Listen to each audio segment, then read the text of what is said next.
the link between the gender insanity is a direct consequence of our spirit of legion, of empire. Right. You Yeah. can't go along with all this war and atrocity without it having an effect on your society's mental sanity.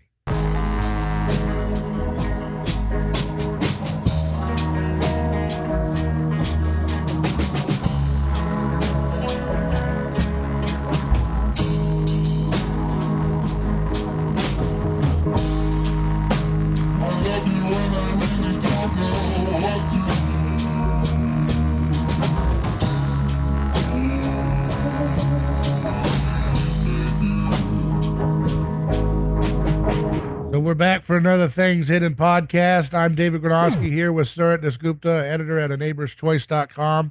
And we're going to cover the topic of war and peace and the significance of how the biblical anthropology that we pull from in this podcast has an effect on the way in which we think about matters of war and peace.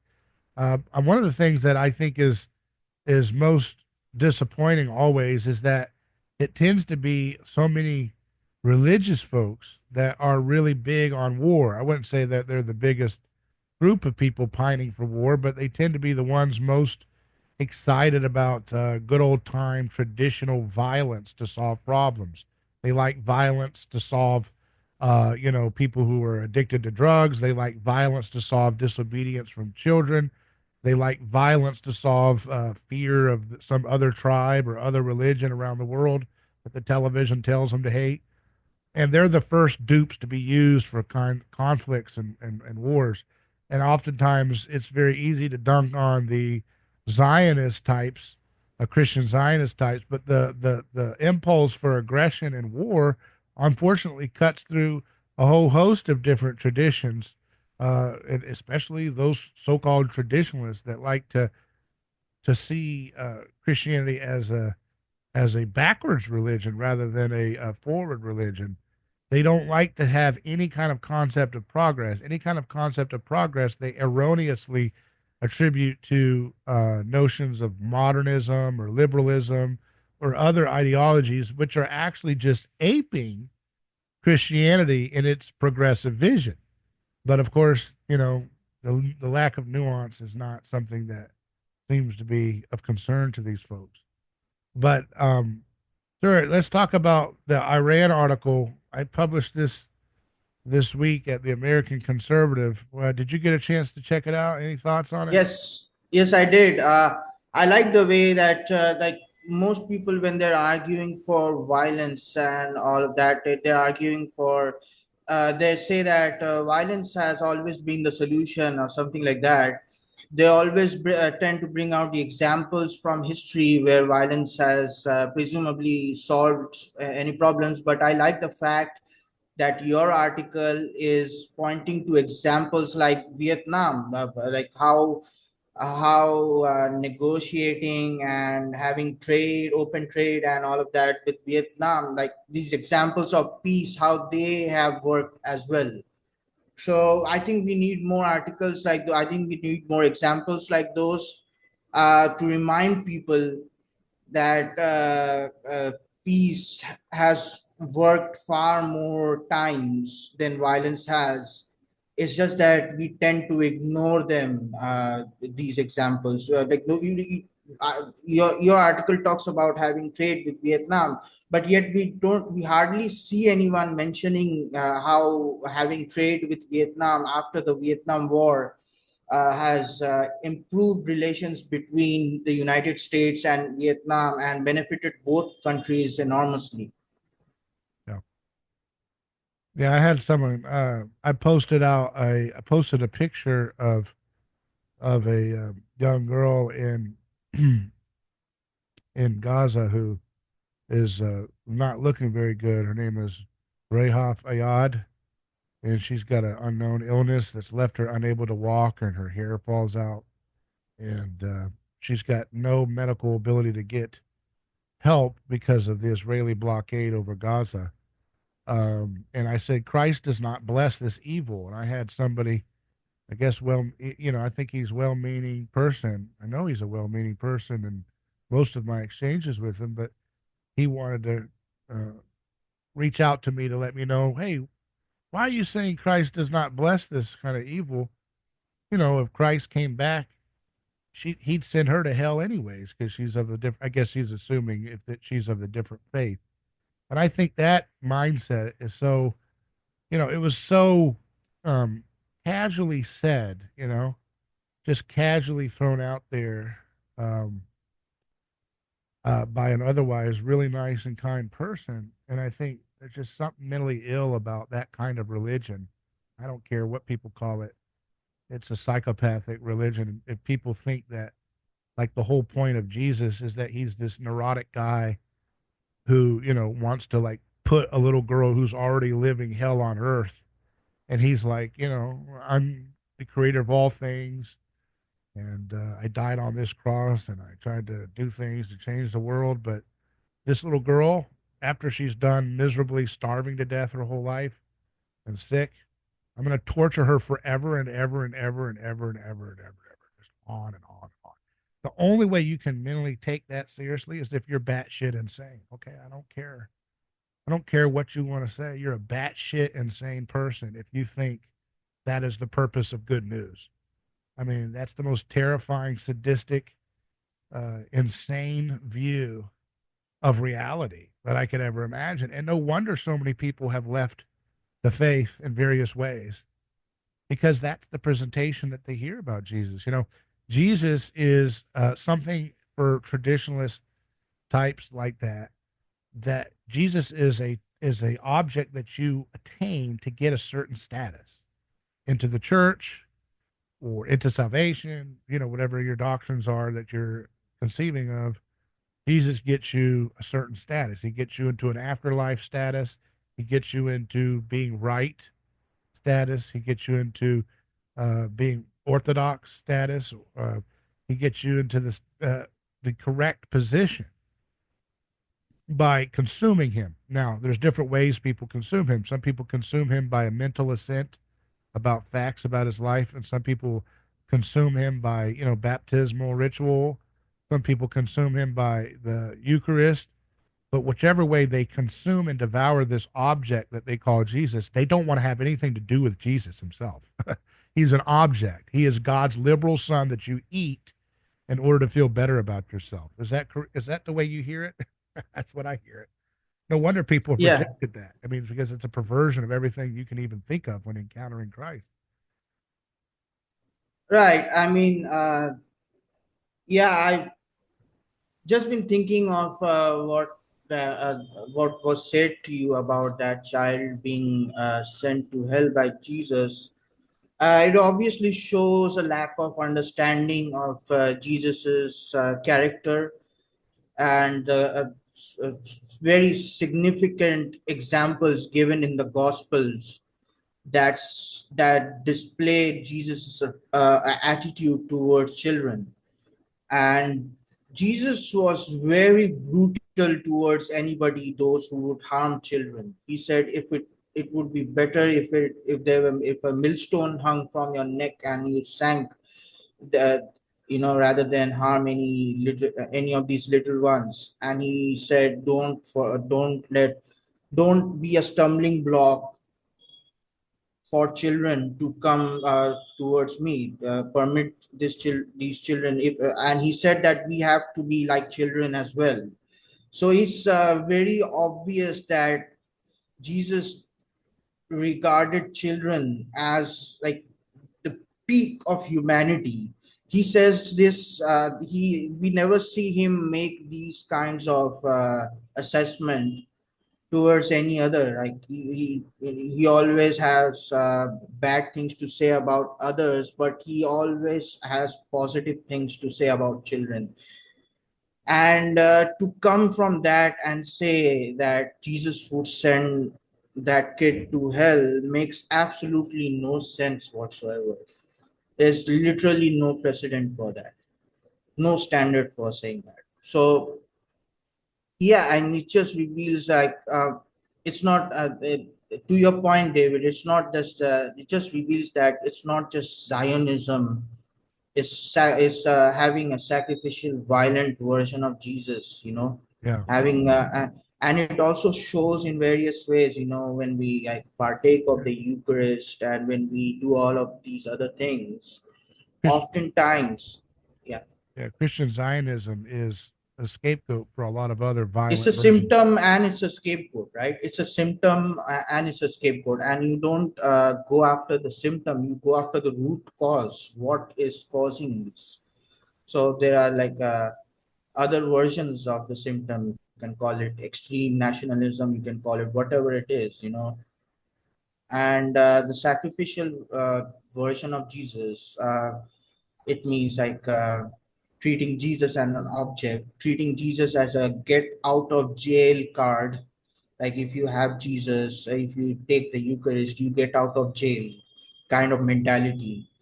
That's that's totally missing the point of the Eucharist. The Eucharist is meant to transform you, not just stop you at the level of washing away your sins. It's meant to make you more like Jesus. As some I forgot the name of the philosopher. He said that Alexander Schmemann mentions him in the book about Eucharist. He says, "You are what you eat," and if we are not becoming like Jesus when we consume Jesus, and this can be whether, if you take literally, it is the body of God, or if you take it as a symbolic way, whatever it is, it applies both ways. If you are not becoming like Jesus when you're partaking of the communion, then what's the point? Because you forgiveness of sins is already there. It's already a gift of the grace of God. But if you're making it into some kind of like you know unnecessary overcomplicating the process, and not even transforming yourself in the process, not even doing your part of the bargain, which is, yeah, like if God is giving me a gift, but I should also do something in return. And that uh, what I should do is working towards transformation, because God alone will not transform you. You will have to work synergistically with God to make that happen. And when people make an object out of Jesus, when people worship this sacrificial, violent Jesus, it just betrays a lack of effort, right? It just shows how that people are not willing to work towards that transformation. Yeah, I don't know. They put a lot of effort into a lot of ritual and vanity. I don't know if they'll put effort into stuff. They just don't want to. They don't like Jesus. I think that a lot of Christians don't like Jesus. They like Jesus as something to eat. You're not friends with your. If you go to the restaurant and you eat shrimp, you're not becoming best friends with the shrimp. You eat them. Okay. When you eat mutton, are you friends with the lamb that you ate the mutton from, or do you eat it? What do you do when you eat mutton fresh from a lamb? Do you make friends with the lamb before you eat it, or you just eat it? No, I don't. I eat it. Yeah. Okay, so you eat it, right? You don't try to become more like the lamb as you eat it. Nope. Do you become a little bit more sheepy after you eat mutton? No. How about when you eat fish? Do you start to swim around a lot more? You don't I hold your mean, you don't hold your breath longer under the water, and when you go to the swimming pool after you eat a meal of fish. no. So that's what it's like to be a lot of folks that go to eat the Lord's Supper. So they don't Yeah. actually they eat Jesus as an object, and I mean eat as in, again, not just the Lord's Supper, but also just the whole process of what they identify as a Christian is There's is no. is really not about becoming like Christ at all. It's about feeling the feeling of catharsis that one gets when one realizes that they feel clean.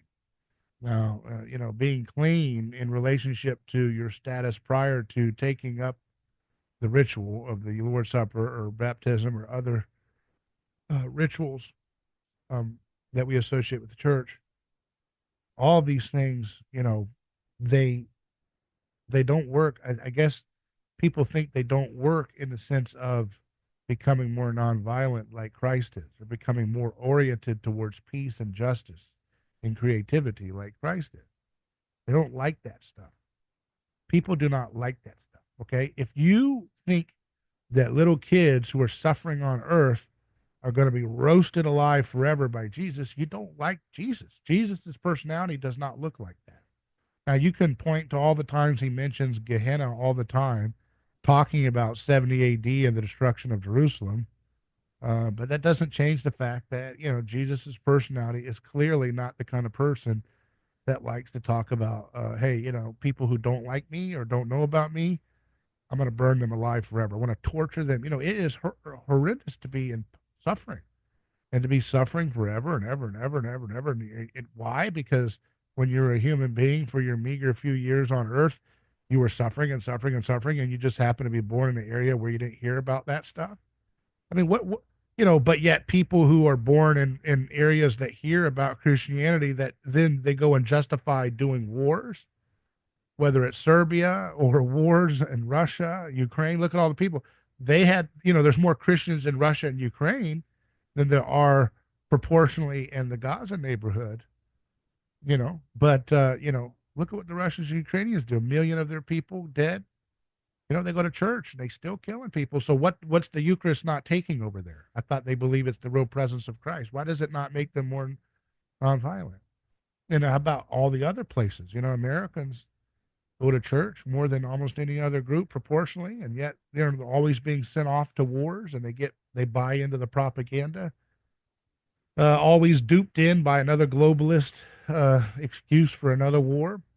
Of course, our appetite is quickly diminishing towards this kind of violence. But that's what I wanted to point out in my article. And for those who are not familiar with it, we should give the title before we talked about it: Iran, Vietnam, and Trump's Chance for Peace. This is published on the AmericanConservative.com. You can check it out.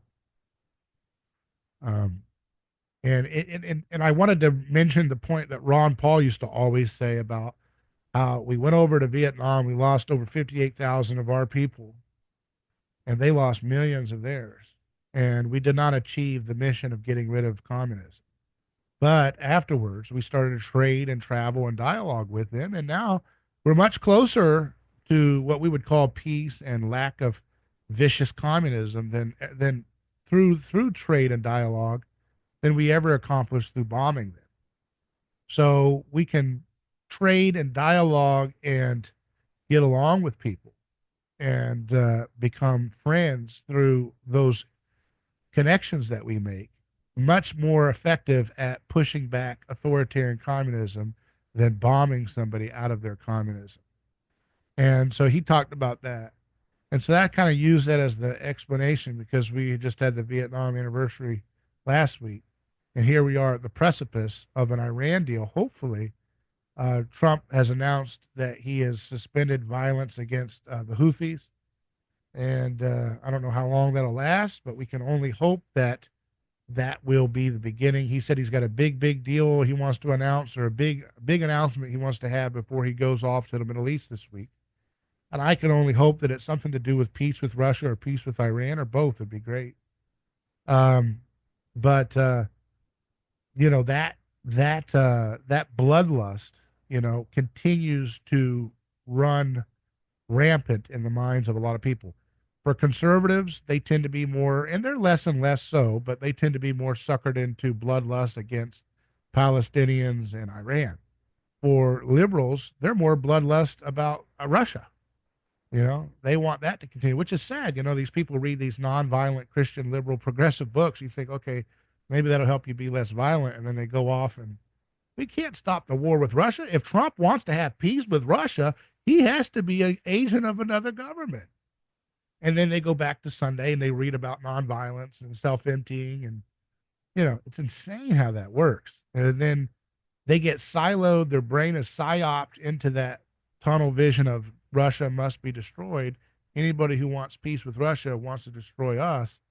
And then they can think clearly when it comes to Iran, because the Iran propaganda hasn't been designed for them. so they can look at that clearly and say, "Oh, that's obviously propaganda. We don't need to be in war with Iran." That's what the Fox News nuts want. The Fox News nuts people, they're more wise to the Russia bloodlust propaganda, but they don't understand the what's been done unto them. I think more and more are though. That's why, as much as I'm tough with those on the conservative and the right wing space, you can still see like human growth. Pretty remarkable. You can still see some of it happening. It's not up to my speed. I mean, I've been writing against Iran war propaganda since I was 17 years old. And they still haven't gone to war with Iran, but they have been. I have been trying to fight against the Republican Party's BS war propaganda for Iran since 17 years old, and just still keeps rearing its ugly head. But the article that I wrote is basically saying that if we could have a trade deal with Iran, like what Trump likes to do, that would be much more effective at stopping any kind of terrorism or violence that we're concerned about popping off over there. Because those folks in Iran are very sophisticated culture. They have a lot of interest in engineering. To be an engineer in Iran is like being a doctor or a lawyer in America. That's a sign of high prestige. And to be told that you can never have civilian nuclear energy because Israel, who stole our nukes and all that, they get to tell you what happens over there. Like, I mean, to me, it's just very insane. But they seem to be open to having a deal. They were open to having a deal in the '90s with Clinton. That got squashed. They were open to working together with George W. Bush after 9/11. They had more protests and solidarity of America after 9/11 than any other country in the Middle East. And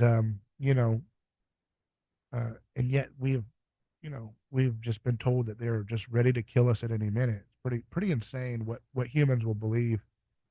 Um, but the population of Iran is young. It's tech savvy. Over 50% is under the age of 35. They don't want war. And the only thing that will stop that is if we start bombing and killing their innocent people. If we start bombing and killing civilians, it will enable their regime to have power for much longer, like we've already been doing for a long time. We were told when I was a child that Ahmadinejad was going to blow up the whole world. He was looking for the imam in the well, and now he's like a librarian who does sports broadcasting. He's the equivalent of Pat McAfee in Iran. You know, this guy was supposed to be the guy who was going to blow up the whole world with suitcase nukes in every city. Turned out to be Pat McAfee with glasses and a beard. Yeah, like too much. Like the people who often talk about that, uh, most often they don't know what they're talking about when they talk about Iran. They can't differentiate Iran from other Islamic countries like, say, Saudi Arabia or like the United Arab Emirates and all that, because Iran is predominantly Shia and it's run by a Shia theocracy, right? And Shias and Sunnis are like totally, they totally dislike each other because of Yeah. centuries long some we don't have to get into Yeah. that, but there are historical reasons and religious reasons. And people often say, oh yeah, Iran is like a totally crazed Islamic fundamentalist country, but they don't know, like, by the statement they don't know what they're talking about, because in Iran the women are far more freer. They have far more freedoms than they have in countries like Saudi Arabia, who is seen as a vital ally of the United States. So like in Saudi Arabia, in traditionally Sunni dominant countries, Sunni Islamic countries, yes, women have to be covered from head to toe. But in Iran, women have so many freedoms and they don't have to cover themselves from head to toe. They can leave their faces uncovered. They just have to cover their heads, kind of like how women cover their heads when they go to churches, like veils. So this literally like they're just talking out of sheer ignorance. They're probably imagining, they're probably projecting Saudi Arabia onto Iran. And on top of that, Iranians generally do not hate the American people. They hate the American government, which they see as not serving in the interest of the American people. You see many Iranians whenever you go onto the internet and watch them being interviewed, they will emphasize this many times. But Western media, Western mainstream media does not want to pick up those, and instead they pick up what the Iranians chanting, death to America or something like that, right? Which can be disputed, which is probably not a literal translation of what they're actually saying. They're probably saying something akin to debt to American foreign policy or debt to American aggression, something like that. So this just people often are speaking out of the Yeah, indoctrination when they're they talking use about that Iran. same they use the same words that used to translate death too. When one of their Iranian guys was running a campaign and was talking about giving people free potatoes, they said death to potatoes. Okay, so that just shows you an example of how that word is used. Okay, and they don't mean it in a way that is what we would translate it, but Yeah, you're right. You're right.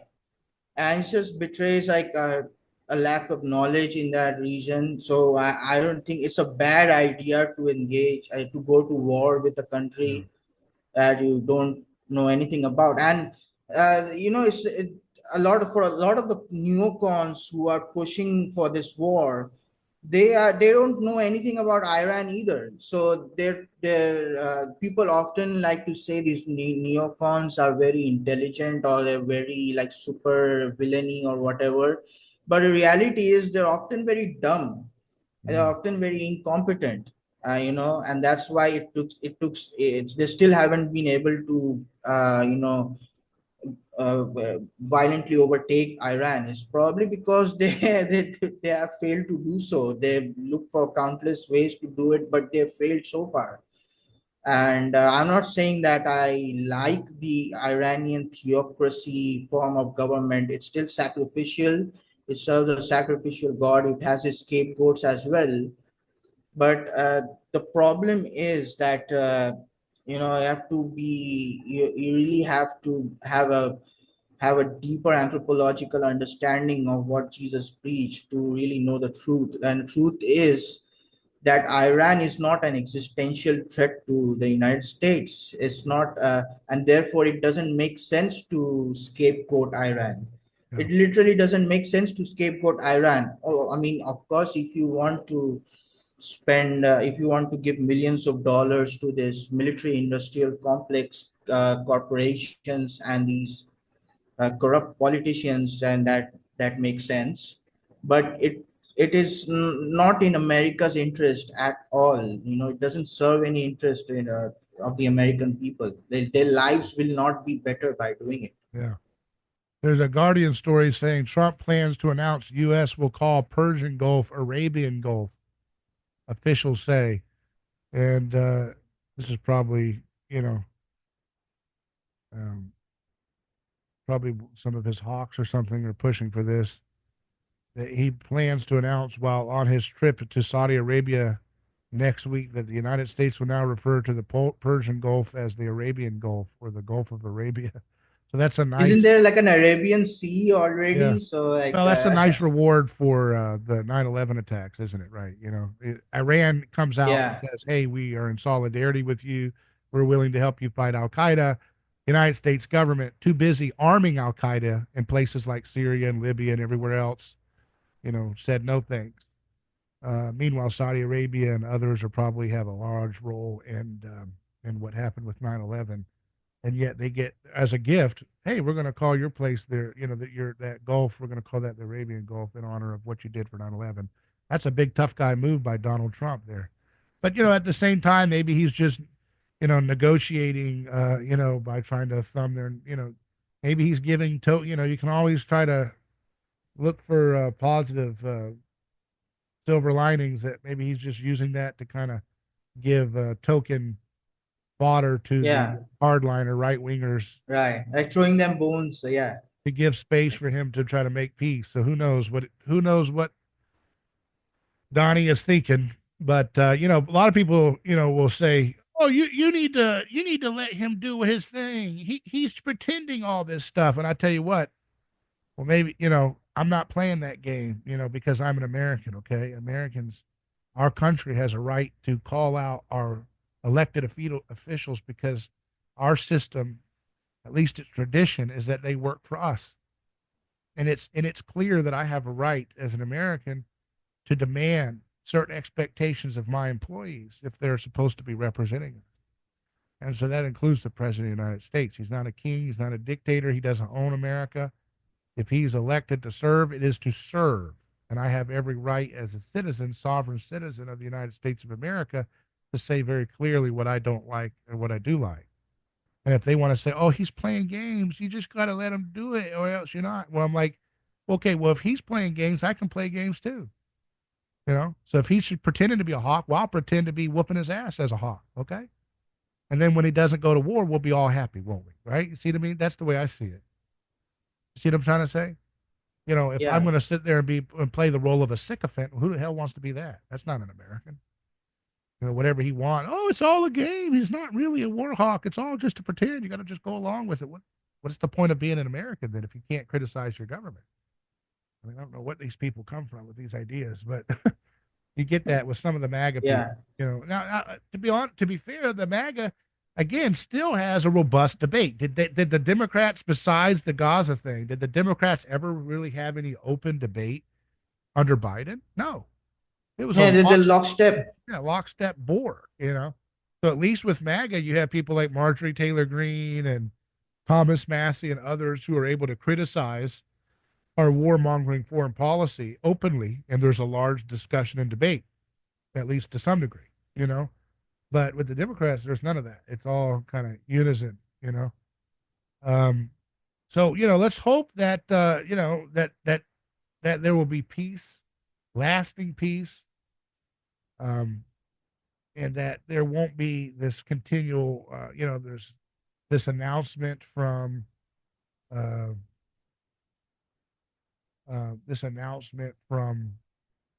Netanyahu that he wants to completely conquer Gaza. So that shows that the hostages were always an excuse to accomplish something, to remove and displace millions of people. And again, I can't help but remind people the United States government and Israel's government has had a long history documented by Israeli media of funding, equipping, training, and promoting Hamas. The last known election that Gaza had was in 2007. 50% of the population, which is under the age of 18, had no role in that election. So I always ask these people, including people that want everybody to die and go to hell or whatever, I always ask people a basic question. If someone has committed an atrocity, who do you hold accountable? The people who have been funding them since the 80s deliberately, equipping them, training them, supporting them, looking the other way on October 7th, probably. Or the children who happen to be living in the place that those people have been in power. Wait a second.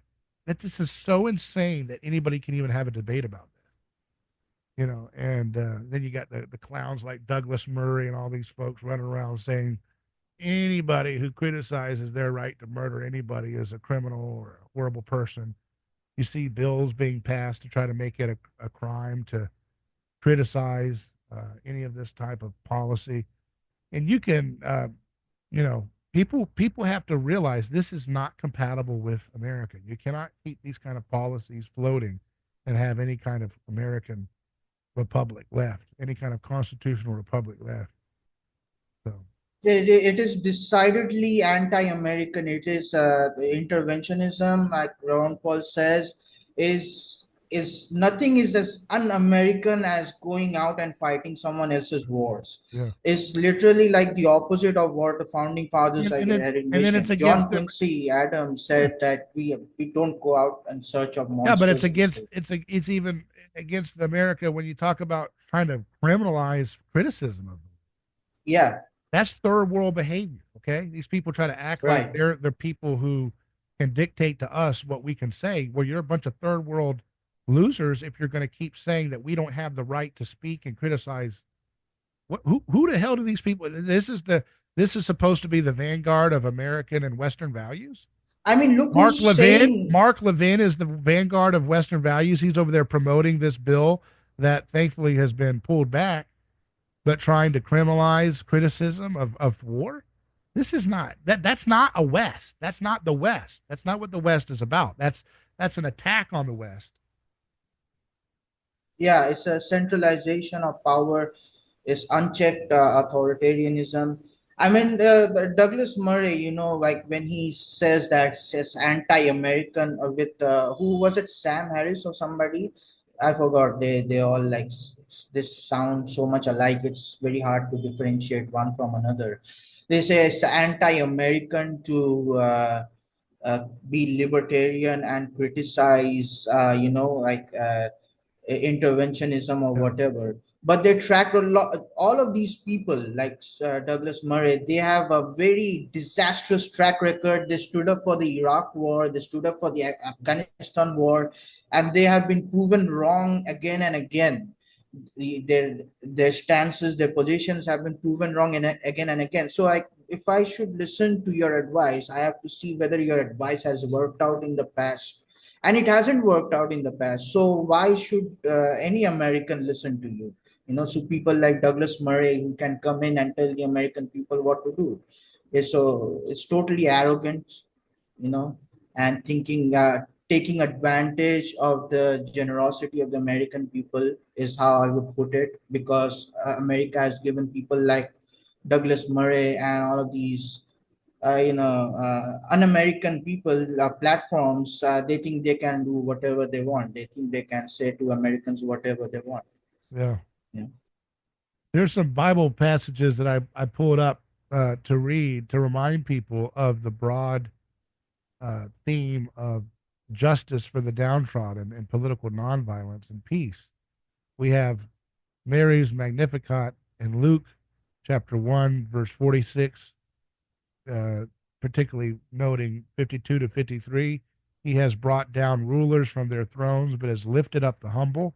He has filled the hungry with good things, but has sent the rich away empty. My question for you is that little girl starving and the blockade, which does she fit? Is she, this is Mary, the mother of Jesus, right? Here we go.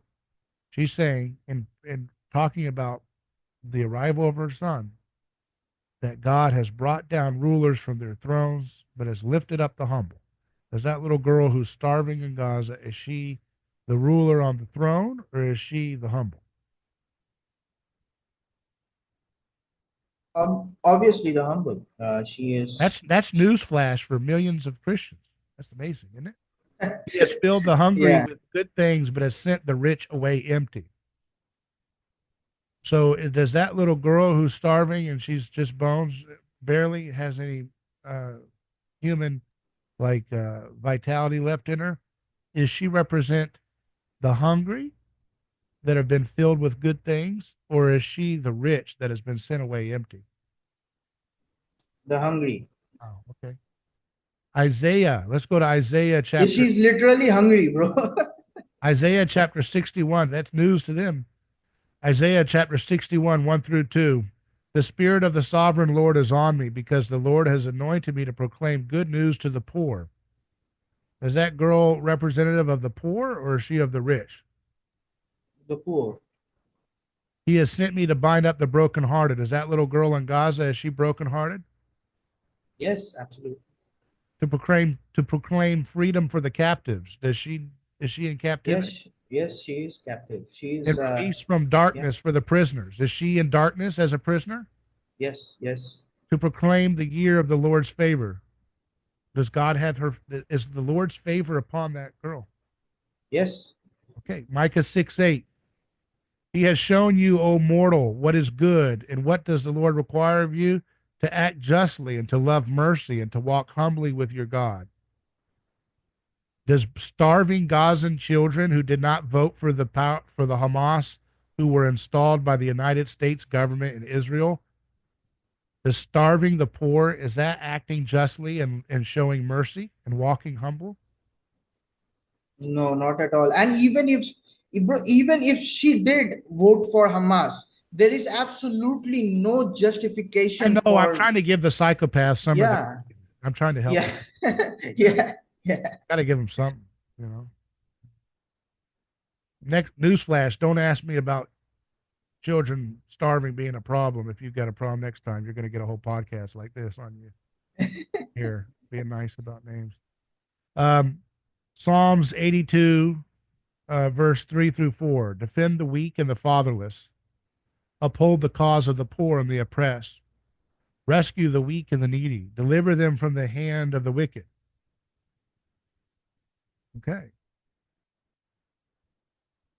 So, again, does that little girl, let's put an image of her up. Does that little girl, does she represent the weak that we should defend? Yes. You know, and that includes everybody. We're not trying to say that no other nation. No, all these people defend the weak. We are supposed to defend the weak and the poor and the marginalized, no matter who they are. Okay, and that's the problem, man, is that people do not believe in the revelation of Jesus Christ, because if they did, if they were taught that on Sunday, then they would understand that the era of ethno-nationalism was defeated when the 70 A.D. destroyed the temple, and Jesus' temple was raised 3 days. And when he was killed, that was the vindication of the temple of human personhood that is universal versus the temple of ethno-nationalism, which was condemned and defeated. They don't even teach that in Sunday school. They don't teach. I don't care what your little ortho or your little trad bro or anybody. You tell me. You show me right now where they learned that today, and how that's common knowledge, and then I will recant what I've said right now. And my statement is that people were not taught this much in much churches. I'd like to see some clear examples. I know that there are people in traditions that say good things like this, but I have never heard of clear examples of churches teaching the clear, obvious teaching that when the temple is destroyed, that is God's condemnation on ethno-nationalism and tribal conceptions of goodness, including my people is better than your people. My people deserve justice more than your people. Your people are deserving of collateral damage killings more than my people. That's all wrapped up in the concept of the temple being a nationalist framework, or whether you don't like those words, nationalism and stuff, have some other meanings in modern context. But I mean that in the sense of a collective tribal identity having a certain standing with God that is different from other people because of their ethnos. That's totally destroyed because God does not raise up that temple. Okay. But Jesus, who teaches people to love their enemies and love the Samaritan, which is somebody outside of your ethnos, that temple is resurrected and therefore vindicated.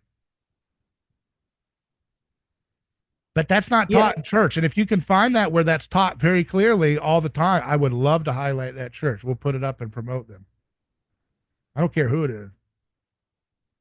Well, I mean, on paper, yeah, the church does teach that, but you would be very hard pressed to I've see never heard that anybody played explain out. it like that. They don't really talk about the temple being destroyed much. They Well, say, oh, that the pretty much reason for washed that away. is the reason for that is because it's ignored. It's vastly ignored by all mainstream churches. It's ignored because people like to have solidarity with their own ethnos. They prefer the solidarity of their own ethnos and prioritize it over the kingdom of God. That's just a brutal fact. Yeah. Because like that statement that someone made to you, David, God's going to send that kid to hell. There are only particular like you can only make that statement about the designated, and this is not a liberal argument at all. The liberals do this too, because they have their scapegoats, the Russians, and the conservatives have their scapegoat, the the Gazans or whatever. So it just betrays the fact that people have their boundaries. They like to set boundaries to their level of compassion. They always do. Everybody, even including people inside the church, whether that church may be the true church or whatever, they like to set boundaries to their compassion, which is not something that Jesus did. When Jesus went up on the cross, he did not say that I go up on the cross just for my own people, for the Israelite people. He said it's for the world. It's John 3:16, the verse that Christians love to quote. He gave himself up for the world, and the world includes all ethnos, all tribes, all genders, or whatever. It doesn't like compassion. Even in the Old Testament, you see this. Like God's compassion is not limited to is something that is unlimited, right? That's why he was able to say, Jesus was able to say to the thief on his side, who spent 99% of his life doing sin or like carrying out criminal activities or whatever. He gave him his mercy, and they said that he'll go to paradise. Yeah. And we Christians don't do that. We Christians like to put that in dialectical terms with Jesus, who's going to wipe out the enemies, Mm-hmm. and they're going to do a competition within themselves. That Jesus, the ruler, the exterminator Jesus versus the merciful Jesus. Janus faced God, as Michael Harden likes to say. That's what Christians worship. It's not just an objectification, David. It's also a Janus faced God, a paganized version of Jesus, which is like one side is But it is an completely objectification because it's an object of yeah, their imagination. It's not real. yeah, it is a yeah, it is not real. That's true. Yeah. Yeah, it's totally false. It's something that humans made up. It's a Yeah, mechanism, a psychological mechanism it's rooted in a scapegoat literally mechanism. made up fictional character. Yeah. Isaiah 2:4, he will judge between the nations and will settle dispute for many nations. They will beat their swords into plowshares and their spears into pruning hooks. Nation will not take up sword against nation, nor will they train for war anymore. So that's the vision that the Bible paints.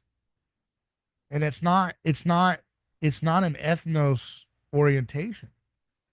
Matthew 5:9, blessed are the peacemakers, for they will be called children of God. Do you remember when Ron Paul was booed violently by the Republican Party Yeah, the evangelicals golden rule. Yeah, in South yeah, Carolina when he said we should follow the golden rule in our foreign policy? Peacemakers. Blessed are the peacemakers. That's what I'm trying to tell you. Most religious folks don't love Jesus. That hissing, yeah, violent sound they made towards Ron Paul was your clue. When he yeah, invoked Jesus to deal with their real God, which was the God of war and the God of murder and all this other stuff, they got their mask came off quick. And that's the reality that, it's by God's grace that people who are more functionally pagan are still able to be considered well, Christian. if you replace if we replaced Ron Paul with literally Jesus saying that They would try to kill him. yeah, it's just it's the same. It would be the same outcome that happened 2,000 years ago when they crucified Jesus. Yeah. It's so bizarre and it's so surreal if you think about it, because Yeah. Ron That's what I'm Paul trying to was say. When you objectify Jesus and you take the Lord's Supper as an object to a status, you don't have to encounter the person of Jesus and actually deal with that person. You can still, that's what I'm trying to say. I would say, most conceptions that I've encountered really don't require you to become Jesus. Even the evangelicals who talk about having a personal relationship with Jesus still make Jesus like a invisible friend who gives you encouragement and hope, but they don't actually get you to become Jesus still. They still lack that becoming part. Jesus is going to help you through this trial of this bad diagnosis, but Jesus is okay with you starving Iranians because their leaders don't comply with our world banking system. Huh? How'd that happen? Okay. Jesus wants you to have hope when you get the bad diagnosis, and he wants you to have faith that it will be healed, right?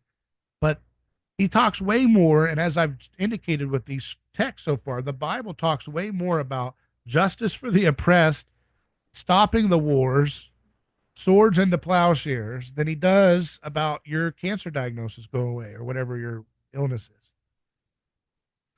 But yet, that's not what evangelical Christians are taught on their radio stations. They're not taught that. They actually don't talk anything about war and a condemnation of war. Too bad. Too bad. And then we wonder, see, that's what I'm saying. That's putting lipstick on a demonic war pig. Because a lot of these evangelical stations, they talk about trying to stop your children from turning out to be heathens and gender ideology books in the library. But they don't understand this is something, again, I don't know if anybody's ever said this, but I believe that the link between the gender insanity is a direct consequence of our spirit of legion, of empire. Right. You Yeah. can't go along with all this war and atrocity without it having an effect on your society's mental sanity. And so it's like they're playing, again, putting out fires that they have enabled themselves. So if you go to these evangelical institutions to try to repair the insanity of your, gender ideology that's being pushed on your kids or whatever, you're fighting a uphill battle because you haven't hit the core problem, which is wicked wars, which warp people's moral reality. You can't go along with murdering and starving and stealing and plundering when the Bible, the entire scope of the Bible, the main agenda seems to be against that. We have to look at these things like art, and that's another thing is that we don't understand the level, the importance of art. When Jesus is looking upon Jerusalem, he says, "Oh Jerusalem, if you had only known the ways of peace." Okay, he doesn't say, "Oh Jerusalem, if you had only known the ways of having hope when you get a cancer diagnosis, then you would be Christian."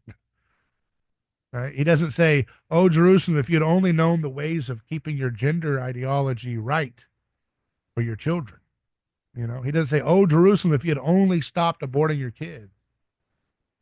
"Oh Jerusalem, if you had only, all these things are not the point compared to the obvious point, which is what is he talking about? Here's the key indicator: the ways of peace. What are the ways of peace? The ways of peace is not pro-life. That it is pro-life, but I'm trying to get people to get out of their comfort zone of this Right. fake objectified Jesus, right? It's not this little cushiony little nonsense, you know. The ways of peace is not quiet time with Jesus in the morning. Not what he's talking about. Oh, Jerusalem, if you'd only done your morning devotions. Oh, Jerusalem, if you'd only done the bureaucracy right for the church. Oh, Jerusalem, if you'd only got the Philoque right.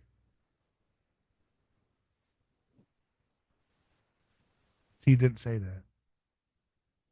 Wasn't on his mind. Why? Because it's not the point. Pretty obvious. Because all of these things, the most of the things that Jesus has taught or exemplified, most of these things were dealing with our mimetic desire, rampant mimetic desire. I mean, just look at what he says.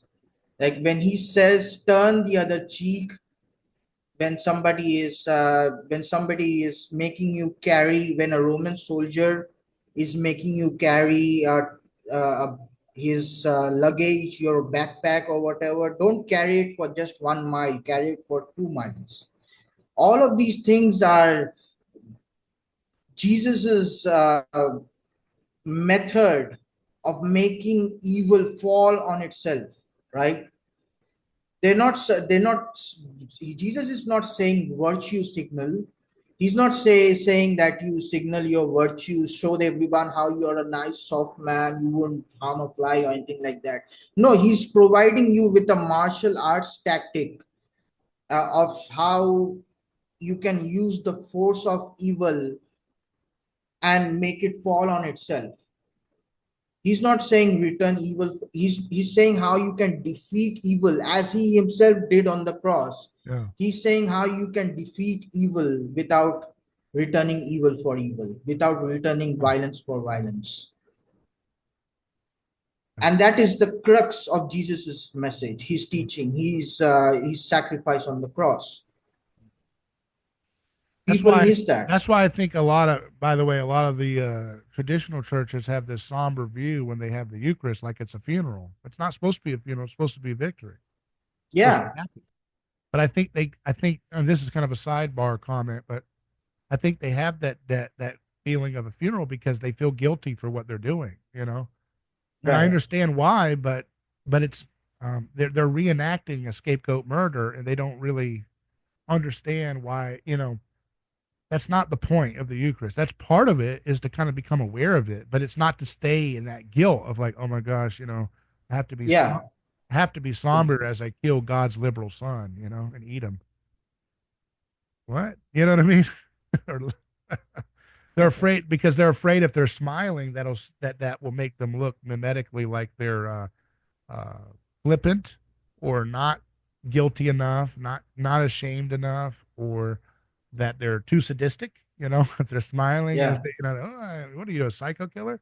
So they're afraid to show any emotions, which is similar to the clinical disposition of a lot of ritual sacrifices throughout history, when the priest could not be like, we're going to stab them. They had to be very clinical about it. You know, when they would plunge the knife in or rip the heart out, there was a kind of clinical nature that was a somber kind of approach, right? And so it's interesting to note that somberness is not, it's not that you can't have, emotions are not evil, but I think it's a tell, like a poker tell, that yeah, people have not figured out exactly what the point of the Eucharist really is about, which is, rather than reenacting the role of killing a scapegoat, your job is to become the scapegoat. To risk being marginalized by your entire community is to be Christ, right?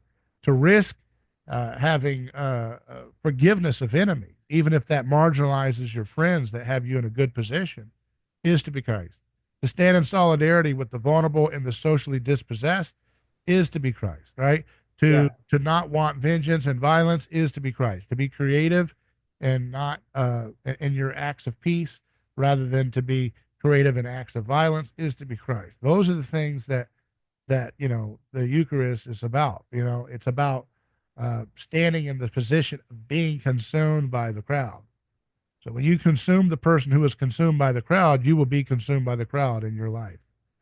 If you're consuming the right. person as if you are just a part of the mob, a dirty mob that will go ahead and do this ritual and go about being a horrible person politically and socially afterwards, then you're not doing the Eucharist. That's not the point. It is a technology too.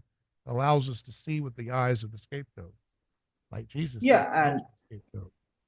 and just as we partake of the Eucharist, the world is to partake of the body of Christ, which is the church, right? So that's like Yeah. that's the mimetic. I don't know if you can call this mimetic phenomena as well, but it's sort of is in a way that if you become like Jesus, you are also sacrificing yourself, just as Jesus did, sacrificing yourself up for the good of the world. And some people say that self-sacrifice can be equated with giving up your favorite video game or whatever so that you can pursue degrees or not. No, that's not self-sacrifice. That's completely sacrificial. Self-sacrifice is always for the betterment of others, especially your neighbor, right? Your neighbor and your family. And If you're it's a self-sacrifice in the Christian Jesus sense, is a yeah, refusal to participate in violence against somebody else too. yeah, Because there's that a is lot of very people key. that will Yeah, lay down their life for their neighbor in theory for a war, and then they die for a war that should have never happened. But that Right. true Christian self-sacrifice is a refusal to sacrifice your neighbor when you have the opportunity to. Yeah. Yeah. Exactly. That That's that is why the that's why they tempted him, come down from the cross and all that. Send your angels, send your army. That was the temptation of sacrifice. You see, the whole story is about this. Like every yeah. passage is, you know, you don't have to reach. There's not like we don't just have one passage, obscure passage that we've made this theology out of. It's literally everywhere you look, you know? What's he being tempted by? Is he being tempted to be a liberal? Is he being tempted to be abortionist? Is he being tempted to be gender bender? What's he being tempted by the persecutors on the cross? They're saying, "Come on down and give us your sacrificial violence." By the way, they're tempting him just like Satan tempted him. He tempted him in the same way. Come on down and show your power through earthly Right. violence. So the mob, the crowd, has become the voice of Satan once again, right? It's all there. It's so obvious when you see the art. You just So can't. that's why Jesus says, Father, forgive them, for they know not what they do. Yeah, He's not saying that out of some, yeah, sympathy. he's saying the truth. They literally, the individuals in that crowd Yeah. literally are not, they don't know what they're doing because they are possessed by the spirit of the accuser. That is Jesus's anthropological insight, his observation of what the crowd is doing. The crowd has been That's the possessed most by frustrating Satan. thing about this podcast is that we point out over and over again that we do know what we're doing, and yet people act like they haven't a clue. The ones that go to church their whole life too. Crazy. Yeah. Whatever. We'll figure it out. I want to keep going here. There's a lot more passages I want to quote. Luke 4:18 through 19. Jesus is quoting Isaiah 61. The Spirit of the Lord is on me because he has anointed me to proclaim good news to the poor. What's good news to the poor? If we get cold fusion, we can power our homes, endless energy for our cars, not spending thousands of dollars every month for all this stuff. Good news for the poor. He has sent me to proclaim freedom for the prisoners and recovery of sight for the blind, to set the oppressed free, to proclaim the year of the Lord's favor. Zechariah 7:9 through 10. This is what the Lord Almighty said: administer true justice, show mercy and compassion to one another. Do not oppress the widow or the fatherless, the foreigner or the poor. Do not plot evil against each other. Jeremiah 22:3. This is what the Lord says: do what is just and right. Rescue from the hand of the oppressor the one who has been robbed. Do no wrong or violence to the foreigner, the fatherless, or the widow, and do not shed innocent blood in this place. You know, you look at, again, I do not see that as the main emphasis when you go to church culture. When you go to church cultures, I don't see that really being emphasized. I see emphasis, like, I'll give you just broad strokes. I see emphasis on holiness, reverence. I see emphasis in some traditions on supernatural healings, supernatural joy. I see emphasis on right thinking or correct doctrines or formulations for the atonement in some traditions. I see an emphasis on being different from the world in a pious sense, you know. I see emphasis on personal holiness and striving for perfection and lack of sin. But I don't see an emphasis on, and again, I'm not condemning people's traditions. I know everybody has these people, they can cite thousands of great people. I'm saying the atmosphere when you go to you blindfold yourself, spin around 100 times, get into a van, someone drives you to a random church in America. Will you hear the application in your time about what it means to rescue from the hand of the oppressor? Will you hear about the vulnerable, the orphans and the widows? Will you understand that we should not be plotting evil against each other? Will you understand how that applies to the prisoner? When Jesus says, by the way, that those who visited those in prison were visiting me, that seems to indicate that he doesn't have a high view of throwing everybody in prison for every kind of nonviolent, victimless choice. Seems to be a Yeah. hardship he doesn't want people to have to go through. He thinks that's unjust. Doesn't mean that there isn't a place for punishment for real violence and real crime. Um, but over and over and over again, Matthew 5:38 through 44. But I tell you, do not resist an evil person. If anyone slaps you on the right cheek, turn to them the other cheek. Love your enemies and pray for those who persecute you. Psalm 72:12. For he will deliver the needy who cry out, the afflicted who have no one to help. He will take pity on the weak and the needy and save the needy from death. He will rescue them from oppression and violence, for precious is their blood in his sight. Ezekiel 34:16. I will search for the lost and bring back the strays. I will bind up the injured and strengthen the weak, but the sleek and the strong I will destroy. I will shepherd the flock with justice. It seems to indicate that the more history continues in the direction of the knowledge of the Lord, those who rely on being sleek and strong will be destroyed. And those who bind up the injured and strengthen the weak will be vindicated and inherit the earth.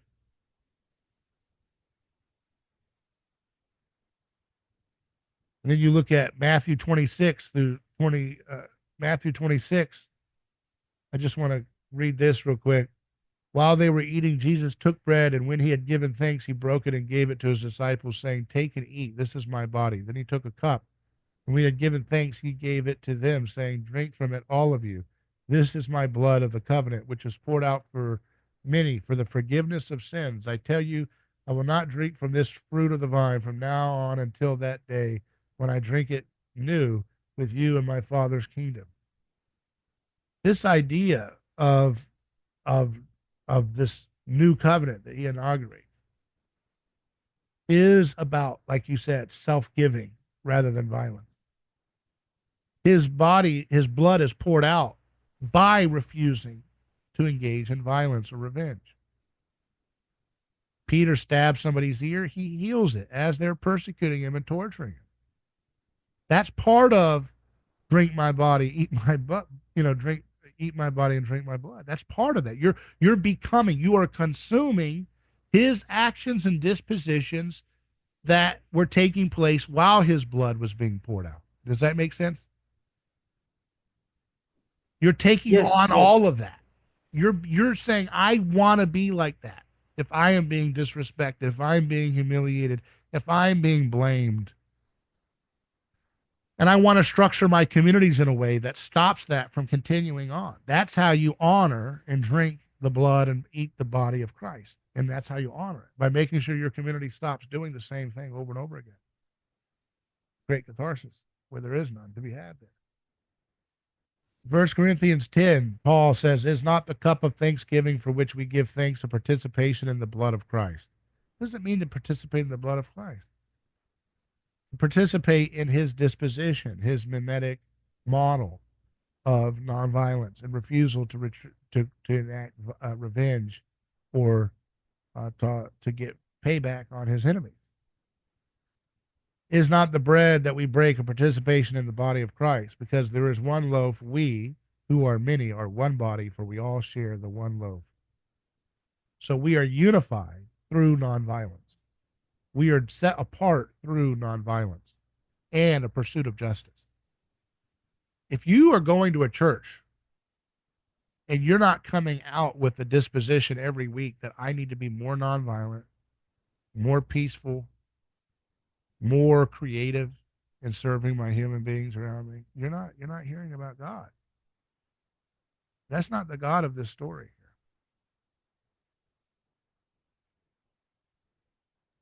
Yeah, that's akin Scary. It's to, scary.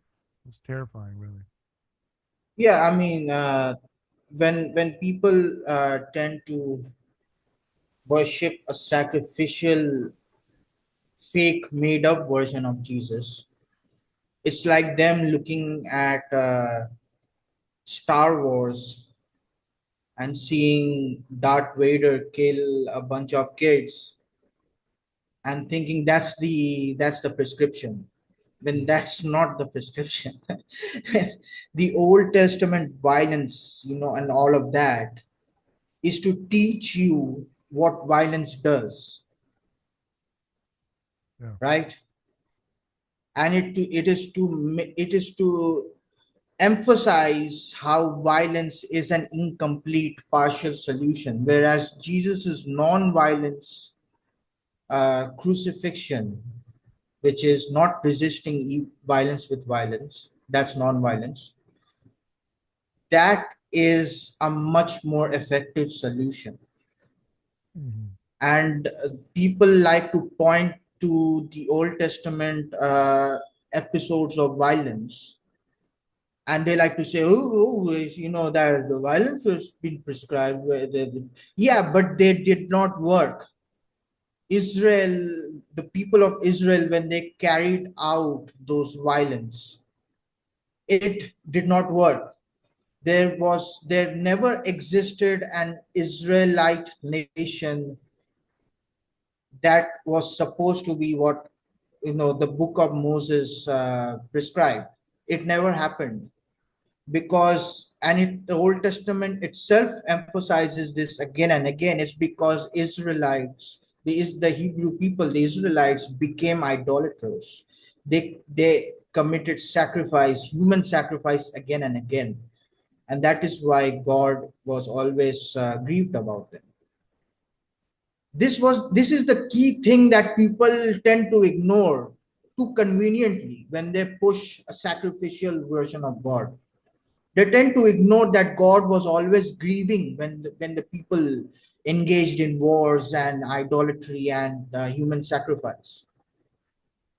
But Jesus is the standard. He is the precedent for, he is the ultimate role model for how we Christians are to behave. Not, we are not supposed to behave like the judges or the Israelites or the king David or King Solomon. We're not supposed to mimic those characters. Those characters are there for a reason, but it's not for mimicking. We are supposed to imitate Christ. He is the ultimate role model. Mhm. And that's how we come to the concept of non-violence. It's because Christ himself exemplified non-violence, just as you said, David. Mhm.